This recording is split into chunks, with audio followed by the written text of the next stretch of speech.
Welcome to What'd She Say? Western Women's Words.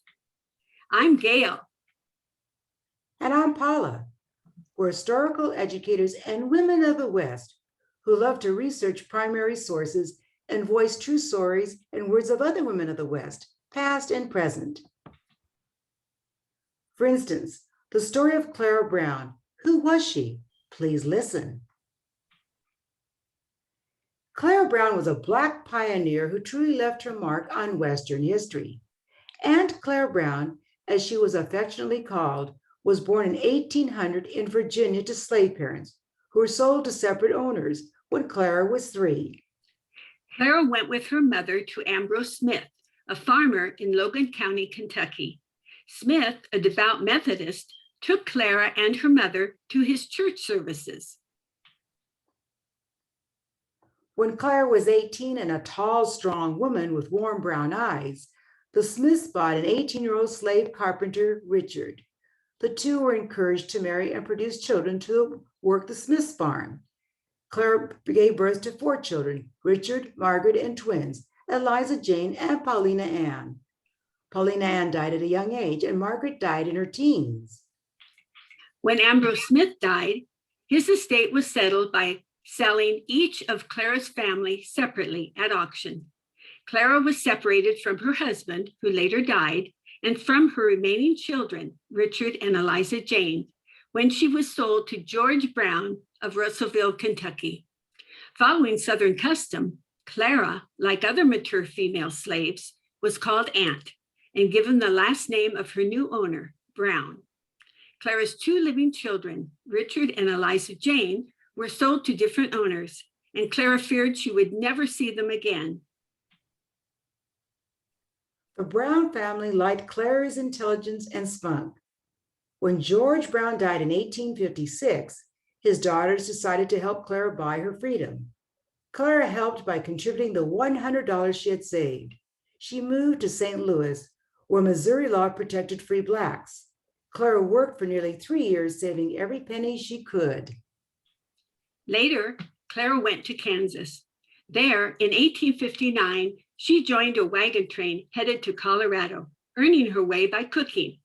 She arrived in Denver in June 1859. Denver's first Black woman opened a laundry shop and worked hard.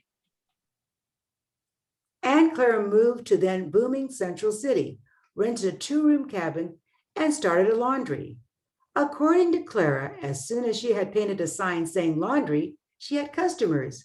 She toiled long hours and denied herself any luxuries. And Clara, as she became known to the miners, had a thriving business and was able to save much money. Before long, she owned several houses in Central City and property elsewhere. She also became a part owner in some mining claims by grub staking a few Black miners who needed a start. Gail, what's grub staking? Well, grub staking means Aunt Clara gave the Black mining prospectors supplies or money in return for a promised share of any profits. With the money she saved, Clara helped fund construction of St. James Methodist Church, which thrives to this day. She also helped fund construction of a Catholic church. Clara often helped people down on their luck and used her time to benefit people around her as best she could. Clara spoke with her heart words. For years, Clara missed her children and kept her eyes out for them wherever she traveled. Now she was financially able to really search for them. She made a trip to Kentucky, but was unable to find either Richard or Eliza Jane. However, Clara did pay way for the relatives and friends who were former slaves to travel to Kansas by train and to Colorado by wagon train. Clara's heart words again. Finally, at 80 years of age, Clara's funds were depleted through her efforts to find her family, through her charitable contributions, and through real estate agents cheating her. She was also becoming too elderly to operate her laundry business. Before long, Clara became ill and moved to Denver. Then in 1882, marvelous news came her way. Clara received word that her long-lost daughter, Eliza Jane, was living and working in Council Bluffs, Iowa. Friends donated money to pay Clara's fare, and she traveled to find her daughter. She did find Eliza Jane, who was a widow, and a granddaughter, Cindy, who was the youngest of 3 grandchildren whom Clara never even knew existed. Cindy accompanied Clara back to Denver, where Cindy worked and took care of her ailing grandmother. As with her grandmother, Cindy spoke with her heart. 3 years later, in 1885, Clara Brown died in her sleep at the age of 85. She was buried in Denver's Riverside Cemetery. At the cemetery, Colorado Governor James B. Grant, Denver Mayor John L. Rout, and other dignitaries praised Aunt Clara as a kind old friend whose heart always responded to the cry of distress, and who, rising from the humble position of slave to the angelic type of noble woman, won our sympathy and commanded our respect. Among her accomplishments, Clara Brown was inducted into the Society of Colorado Pioneers, becoming the first woman and the first Black person to be so selected for membership. Clara is eulogized on a stained glass window in the Colorado State Capitol in Denver.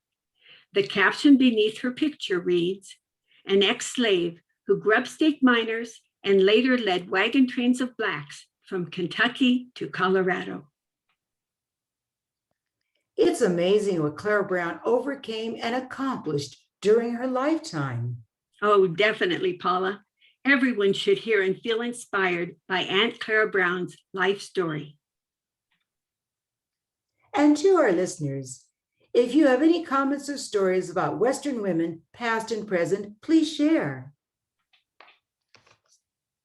We're interested in family folklore, especially primary sources, actual words, objects, songs, or sayings in your family history. We'd love to hear from you and share your stories with others. After all, community is story, and sharing our stories enriches us all. Thank you for your interest, for listening, and for sharing.